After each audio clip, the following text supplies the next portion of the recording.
Engenharia de computação é mais focada em hardware? Tem muita matemática? Te ensinam várias linguagens de programação? Você aprende a fazer um computador, hackear o Facebook, instalar a impressora? Muitas são as dúvidas em torno desse curso. E para que você possa entender melhor esse contexto, nesse vídeo nós vamos percorrer o meu histórico escolar para que você tenha uma noção da grade curricular da especialidade de computação do Instituto Militar de Engenharia. Fala pessoal, eu sou o Alisson e esse é o canal Programação Dinâmica. No vídeo anterior eu apresentei para vocês o meu histórico escolar e a gente percorreu as disciplinas do ciclo básico de engenharia, aquela parte comum a todos os alunos do Instituto Militar de Engenharia. Então se você tem curiosidade de entender melhor essa parte inicial do curso e de quebra saber as minhas notas em cálculo e física, você pode conferir o vídeo que eu vou deixar linkado aqui no YouTube. Como vocês gostaram do vídeo e pediram a continuação, hoje a gente vai percorrer as disciplinas do ciclo profissional. Então a gente vai ver as disciplinas que eu cursei especificamente da engenharia de computação lá no Instituto Militar de Engenharia, na minha graduação. Sem mais delongas, vamos continuar da onde a gente parou. Então aqui começa o terceiro ano, em 2012. A gente já viu tudo aqui para cima, né? A gente também já viu essa parte de fenômenos de transporte, noções básicas de economia, que eu comentei que existem algumas disciplinas que ficaram distribuídas ao longo do ciclo profissional, mas que na verdade elas fazem parte do básico, né? Que já é bastante denso. Então as coisas específicas de computação começam aqui em sistemas digitais. E foi uma disciplina que eu tirei 6.5. Então sistemas digitais é uma disciplina que é base da parte de eletrônica, então seguida da parte de hardware da computação. Então a gente vê ali, por exemplo, toda a parte de operações lógicas que podem ser realizadas em hardware, né? Ou exclusivo, negação, enfim, tem várias operações. E como que essas operações são utilizadas em outros componentes, por exemplo, para armazenar um dado de memória numa memória RAM ou num disco rígido, ou ainda para você poder acender um LED em um painel eletrônico. E aqui a gente tem matemática discreta, que eu tirei 675, que é uma disciplina em que a gente vê umas coisas de álgebra, como grupo, anel, corpo, reticulado, enfim, é uma base matemática ali que é utilizada em algumas outras áreas da computação. Depois a gente tem aqui computação gráfica, é uma disciplina que eu fui bem, né, 9.13. Então nessa época aqui eu já estava fazendo a minha iniciação científica no IMPA, na área de computação gráfica, lá no laboratório Visgraph. E eu já tinha também estudado, né, previamente ali, por conta da iniciação científica, vários dos conceitos que a gente vê nessa disciplina. Então isso também ajudou a ter um melhor desempenho aqui. Depois, estrutura de dados, e aqui uma curiosidade, né, uma disciplina que eu gostei muito e eu tirei uma nota um pouco mais baixa do que outras, né, então 663 aqui. Então eu até estava com uma nota boa nessa disciplina, inclusive nos trabalhos e nas avaliações iniciais, mas lá no IME existe uma avaliação chamada verificação final. É a última avaliação que a gente faz no semestre e existe uma para cada disciplina. E essa avaliação, ela vale metade da nota. Tá? Então, assim, teoricamente, se você estivesse tirando 0 em tudo e gabaritasse essa VF, você seria capaz de passar na disciplina, né? Mas também pode acontecer a situação inversa, né? Então eu estava indo bem ali em estrutura de dados, mas no dia da VF dessa disciplina não estava tão bem e eu tirei 4,5, se não me engano, e isso jogou bastante a minha nota para baixo. Fiquei aqui com 663. Depois tem aqui laboratório de programação 1 e 2. Então essas aqui são as disciplinas em que a gente aprendia uma nova linguagem de programação, né? Então no laboratório de programação 1 a gente aprendia C++ e no 2 era Java. Então C++ é uma linguagem que eu não tinha tido contato antes, né? Apenas com a linguagem C, como a gente viu no vídeo anterior, Introdução à Computação. E Java eu já tinha estudado um pouco de maneira autodidata, mas eu acho que essa história ela rende um bom ensinamento para outro vídeo. Aí continuando aqui, a gente tem Banco de Dados 1, e aí tem aqui 717. Então no Banco de Dados 1 a gente via coisas de álgebra relacional, enfim, bastante teoria e também, né, a parte da linguagem SQL. E aí tinha rede de computadores 1, média aqui 7, e a gente basicamente via como é que funciona a web, né, como é que é as camadas de protocolo, essas coisas. Lógica matemática, 645, e essa aqui foi uma das disciplinas mais difíceis de toda a graduação, tá? Lógica matemática, foi realmente uma disciplina complicada. E é uma disciplina que além da matemática a gente via também uma linguagem de programação chamada Prolog. Então eu já fiz até um vídeo aqui no canal falando sobre o projeto que eu fiz nessa disciplina com mais outros 2 colegas, em que a gente fez um game em Prolog, né? A lógica de inteligência artificial do game era Prolog e a camada visual, né, de interface a gente utilizou Python. Depois tem organização de computadores, que é uma disciplina que eu achei bem interessante e que você entende, por exemplo, como que o computador lida com as instruções, né, em memória, o que ele tem que ler, como que ele utiliza aqueles bits da palavra para poder entender o que ele tem que fazer, o que ele vai operar. Enfim, você entende um pouco de como que funciona a unidade lógica aritmética ali e como que isso faz interface com a computação. Eu tirei aqui 66, e aí a gente via bastante teoria dos números e também algumas coisas relacionadas à combinatória e funções geradoras, umas coisas nessa linha. Aí segue aqui iniciação à pesquisa, que é um trabalho que começava no terceiro ano, né, no segundo semestre do terceiro ano, seria o sexto semestre, e aí concluía aqui no sétimo semestre. Então isso tinha um ano. E você fazia um projeto mesmo ali, né, de pesquisa, como se fosse uma iniciação científica, mas, né, sem bolsa, e que faz parte ali da tua grade curricular. Então também tinha que escrever uma monografia, tinha avaliações com banca de professores, tá? Então você tinha que fazer umas 3 apresentações ao longo desse tempo todo. Depois tem aqui rede de computadores 2, e aí a média diminuiu um pouco mais em relação à rede de computadores 1. Mas enfim, eu não curtia muito essas disciplinas de rede lá no IME. Até tive um bom professor na rede de computadores 2, mas já não estava tão na pilha desde da 1, não achei muito legal. Mas enfim, eu acho que é uma coisa bastante útil, assim, principalmente para quem curte desenvolvimento web e quer entender realmente como é que funciona a internet e até, né, como é que você pode configurar algumas coisas, por que existe DNS, como que essas coisas todas se relacionam, né? Então, tem algumas coisas que eu peguei assim, porque eu achei curiosidade, interessante, né? Você está acostumado a mexer no computador e ver alguns desses nomes, então, pô, beleza, então isso aqui como é que funciona. Mas não sou um grande especialista de redes, não. Seguindo, a gente tem banco de dados 2630, e é uma disciplina que eu acho que hoje em dia ela seria mais valorizada, né? Não sei como é que a galera do IME atualmente está encarando isso, mas porque hoje em dia a gente tem muito de infraestrutura de cloud, de data warehousing, com o crescimento dessa parte de engenharia de dados também, a galera está falando muito de data lake, essas coisas, e banco de dados 2 tratava de todos esses aspectos avançados de banco de dados. Seguindo aqui, tem laboratório de programação 3, e então fazer a parte de back-end com Java, Servlet, JSP, essas coisas. Eu acho que atualmente a galera no IME está vendo Python também nesse laboratório de programação 3, tá? Então assim, Java é uma linguagem que eu já tinha alguma familiaridade, como eu comentei, e que eu acabei trabalhando muito, tanto na iniciação científica como em projetos pessoais, assim, porque eu fazia desenvolvimento móvel para Android, né? Então foi uma coisa que para mim estava de boa ali.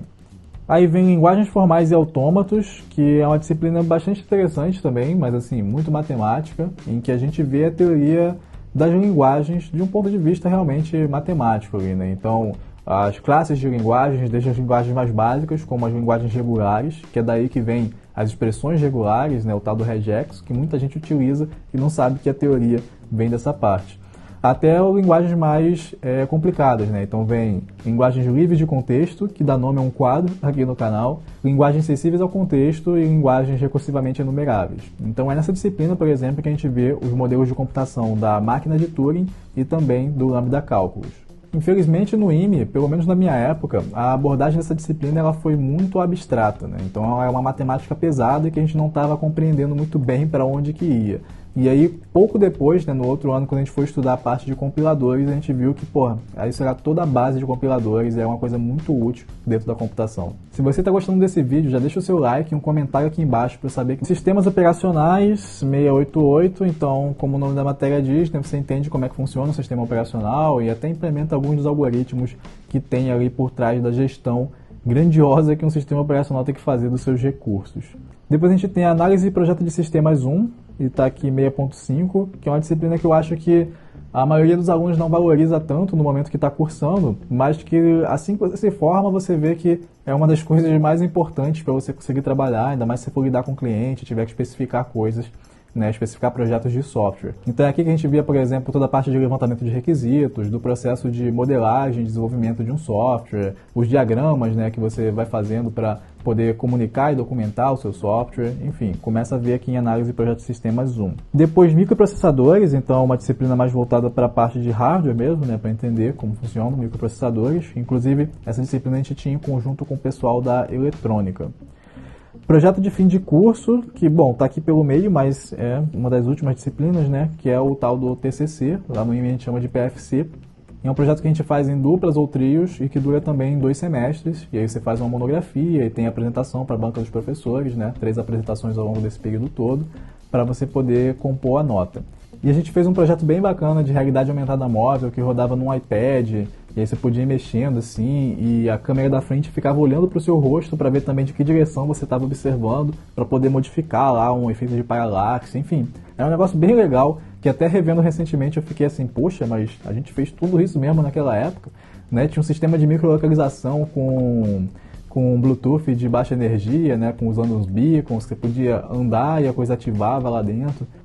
Aí seguindo aqui a gente tem multimídia, e aí foi uma disciplina que eu fui bem, que eu gostei bastante também, que a professora é excepcional, né? A professora Carla, que inclusive citei aqui num outro vídeo aqui no canal, e atualmente ela é orientadora de iniciação científica do meu irmão, que está cursando o 4º ano no IME também. Então nessa disciplina aqui a gente vê a parte de imagens, de vídeo, de compressão, as transformações que tem ali dentro, enfim, é uma disciplina bem legal. Engenharia de software, que, bom, também é uma parte assim mais gerencial, eu diria até que tem uma grande relação com a parte de análise e projeto de sistemas, mas também faz a gente pensar sobre alguns outros aspectos gerenciais no projeto, do tipo, cara, como é que você mede a eficiência de um desenvolvedor, né, numa equipe. Enfim, tem aspectos voltados a pensar na parte técnica e também na parte gerencial de concluir um projeto de software. Depois tem aqui sistemas distribuídos, que atualmente também é algo que está bem em alta, né, de você entender como é que você faz computação paralela, computação em clusters, essas coisas. Robótica, e também, enfim, uma disciplina legal, que o professor tinha uma abordagem bem prática mesmo, de botar a gente para fazer projetos com servomotor, de botar as coisas para rodar lá, Arduino, etc. Linguagens de programação, em que a gente estudava a teoria e as características das linguagens, então qual que é o paradigma de programação, se ela é compilada, interpretada, como que é a tipagem, né, essa estática, dinâmica, passagem de parâmetros, enfim, a gente entendia quais eram as possibilidades e como que as linguagens aplicavam diferentes características. Análise de desempenho, que é uma disciplina que tem bastante a ver com teoria das filas, então, por exemplo, pessoas que trabalham com servidores, tem que fazer balanceamento de carga e como é que você faz esses cálculos e tal. Projeto e análise de algoritmos, então a gente tinha separadamente uma disciplina de estrutura de dados e uma outra voltada para algoritmos, né? Então via bastante dessas coisas, porque também tinha uma interseção entre elas, né? Sei lá, você vai ver grafos e aparece ali em estrutura de dados e também vai aparecer em algoritmos depois, mais especificamente para lidar com outros problemas. Inteligência artificial, então nessa época, né, 2014, ali eu estava no 5º ano, ainda não estava tão forte o hype da parte de machine learning, de deep learning e tal. E então o meu curso de inteligência artificial ele foi mais voltado para IA clássica, né? Então vi algoritmos de Boole. Eu fiz um semestre de intercâmbio na França, na Telecom Paris Tech, e eu fiz uma disciplina de reconhecimento de padrões que utilizava muito de machine learning clássico, assim, daqueles modelos SVM, até mesmo Perceptron, mas ainda não estavam falando muito de deep learning, realmente de você ir agregando várias camadas. Seguindo, a gente tem segurança da informação, que dentre outras coisas estuda também um pouco de criptografia, projeto de redes IP. Então o IME e o Exército valoriza bastante essa parte de redes, né? Então a gente tem ali redes de computadores 1 e 2 e essa outra disciplina aqui, projetos de rede IP, que é realmente para você fazer o projeto de rede, né? Então quando é que você vai escolher fibra ótica ou difusão por rádio, o que você vai fazer de redundância, enfim, como é que você vai implementar um projeto de rede mesmo. Aí tem análise e projeto de sistemas 2, então é nessa disciplina que a gente vê, por exemplo, padrões de projeto, e até tem aqui em casa o livro da Gangue dos Quatro, falando sobre padrões de projeto e questões arquiteturais, né, de desenvolvimento de software. Aí vem essas disciplinas que a gente já viu no último vídeo, porque elas fazem parte do básico. E aí vem compiladores, em que a gente fez um compilador de fato, então foi uma disciplina bem legal, em que a gente pôde dar significado para muito daquilo que a gente tinha estudado em linguagens formais e autômatos, e realmente ver, né, o nosso próprio compilador ali em execução. Depois tecnologia e sociedade, e aí era mais para discutir realmente o que o próprio nome da disciplina diz, né, tecnologia e sociedade. E aí, finalizando, vinha sistemas de informação e sistemas embarcados. Então, em sistemas de informação, a gente via coisas tipo ERP, não sei quem viu aí o vídeo que a gente fez com a SAP, né, que é líder nesse segmento, por exemplo. Então, a gente via esse tipo de sistema e como é que isso era relevante. Também via algumas questões gerenciais do tipo COBIT, ITIL, né, que são alguns documentos ali que são importantes na área de software para quem lida com a parte de gestão. E nas sistemas embarcados, a gente via também questões ali mais ligadas a hardware e também mexia bastante com o Arduino, né? Então é uma disciplina também orientada a projetos ali. Era o mesmo professor de robótica que dava, então também era uma coisa interessante. E aqui um comentário final que o 5º ano parece muito maior do que os outros e o 4º ano bem reduzido. Então isso é uma particularidade que tem aqui no meu histórico e de algumas outras pessoas, como por exemplo a Kizzy, em que nessa época a gente estava começando a tornar institucional no IME essa parte de intercâmbios e de ter um semestre ali para fazer outras atividades que não só as disciplinas do IME. É que você saía para fazer um intercâmbio e depois você tinha que voltar e fazer 1 ano e meio em 1 ano, para poder complementar o currículo ali e não perder a turma, né? Manter o mesmo período de formação. Bom, a gente conseguiu cobrir todas as disciplinas do ciclo básico e profissional do IME e agora você tem uma noção da grade curricular do curso de Engenharia de Computação. Então não é verdade que todo curso de Engenharia de Computação ele vai ser voltado para hardware, né? Algumas pessoas têm essa noção e usam isso para diferenciar, por exemplo, de ciência da computação. No caso do IME, a gente tinha bastante coisa de software e muita matemática, né? Que vai ter também em cursos de ciência da computação. E como você pode ver, a gente não tem optativa, né? Disciplina eletiva, coisas que você escolhe e que você vai montando a grade. Então a grade do IME é fechada, é fixa, e todo mundo que cursou, no mesmo período ali que eu cursei, cursou esses cursos. Então as reformulações vão acontecendo aos poucos, mas todo mundo que entra no mesmo ano vai cursar todas as mesmas disciplinas no mesmo momento. Então é isso, pessoal. Esse vídeo vai ficando por aqui. Espero que vocês tenham curtido o conteúdo. E se tiverem outras sugestões ou curiosidades, né, dúvidas que vocês queiram sanar, podem colocar aqui nos comentários. De repente a gente traz esse conteúdo também na forma de um novo vídeo. Muito obrigado e até a próxima.